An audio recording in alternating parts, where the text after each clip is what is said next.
유지하는 이유를 게임 이론으로 분석하고 발표하게 된 충남 삼성고등학교의 장영환, 이호정입니다.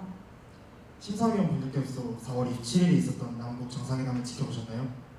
저 호정 학생은 문득 정상회담이 있기 전부터 여러 통일 전문가들은 통일 한국이 경제 성장을 매우 크게 이룰 것이라고 예측했음에도 불구하고 왜 남북한은 정전 상태를 유지할까라는 의문이 생겼습니다. 이러한 이유로 저희는 교내 수리 논리학 수업 시간에 학습한 개념인 경쟁 상대의 반응을 고려하여 자신의 최적 행위를 찾는 이론, 즉 게임 이론을 통해 남북한이 정전 상태를 유지하는 합리적인 이유를 찾고자 하였습니다. 우선 저희는 종합적 자료를 이용한 전문가 집단과 자료를 정량적으로 계산한 수학자 집단 두 개의 집단으로 나누어 연구하였습니다. 각 집단에서는 분석한 내용을 바탕으로 통일, 정전 상태 유지, 전쟁이라는 항목의 순위를 매기게 됩니다. 그럼 시작하겠습니다. 먼저 헌법과 여러 기관의 연구가 제시하는 종합적 자료를 이용한 전문가 집단입니다. 대한민국 헌법 제4조는 대한민국은 통일을 지향하고 남북 통일을 이룩해야 할 의무를 밝히고 있습니다.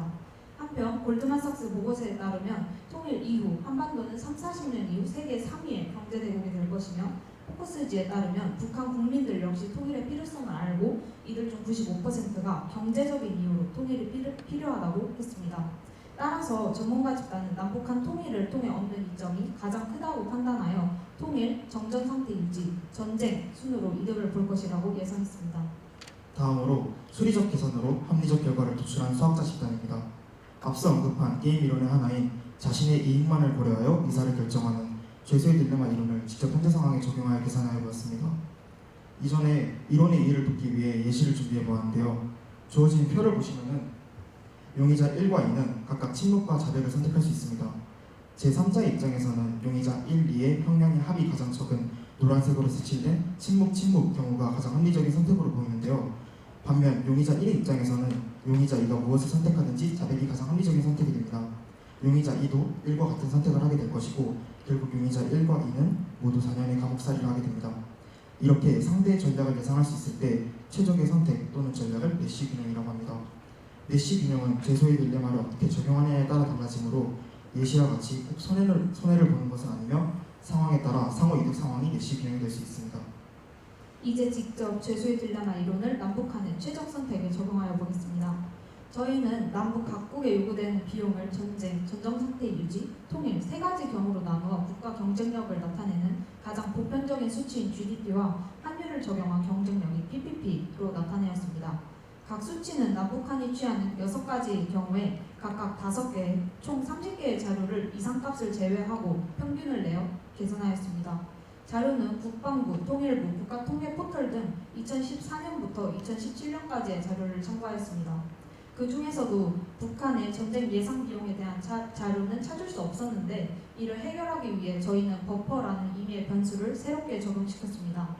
버퍼란 pH 농도를 일정하게 유지해주는 완충 용액인데요. 저희는 생명과학 실험 시간에 배운 버퍼의 산술 평균식에서 영감을 얻어 GDP, PPP 각 경우 남북한의 비율에 산술 평균을 계산하여 버퍼 변수를 적용하고 아래의 표를 완성할 수 있었습니다. 표의 괄호 안의 숫자는 비용을 의미하므로 수가 적을수록 이득이 됩니다. 그렇기 때문에 앞서 말씀드린 예시와 같은 흐름으로 최선의 결과를 선택한다면 GDP와 PPP 경우 모두 정전 상태가 내시 균형이며 동시에 상호이익 상태인 것을 알 수 있습니다. 이제 경제적 이득 면에서 통일을 선택한 전문가 집단과 정전 상태 유지를 선택한 수학자 집단의 분석 결과에 대해 모두 들어보셨습니다. 이를 통해 저희는 두 국가가 현재로서는 정전 상태를 유지하는 것이 가장 합리적인 선택임을 알 수 있었습니다. 여기서 흥미로웠던 점은 표에서도 확인 가능하듯이 GDP 결과표를 통해 남한은 북한보다 상대적으로 전쟁에 투자할 수 있는 비용이 많음을, PPP표를 통해 북한은 남한보다 전체 경제 대비 전쟁에 투자하는 비용이 많음을 예측할 수 있었다는 것입니다. 결론적으로 본 연구는 2050년 안팎으로 통일 한국의 큰 경제 성장을 기대할 수 있으나 당장의 상황에서는 남북한 모두 정전 상태를 유지하는 것이 불가피한 선택임을 알 수 있었습니다. 저희는 죄수의 딜레마와 내시 균형을 통해 남북한의 통일에 대한 최적의 선택에 대해 예측해보고 기존의 자료에서는 알 수 없었던 북한의 전쟁 비용을 예상해보기 위해 새롭게 버퍼 계산식을 적용한 것에 큰 의미가 있었습니다.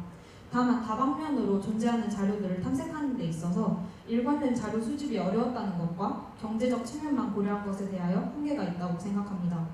본 대회를 참여하게 되어 논리적 탐구 과정을 진행하면서 전정 상태를 유지하는 것 또한 충분히 경쟁력 있는 선택이라는 것을 알게 되었습니다. 더 나아가 추후에는 경제적인 측면뿐만 아니라 인적 자원, 사회적 역량 등을 고려하여 연구를 진행해 볼 것을 계획하게 되었습니다. 이상으로 발표를 마치겠습니다. 감사합니다.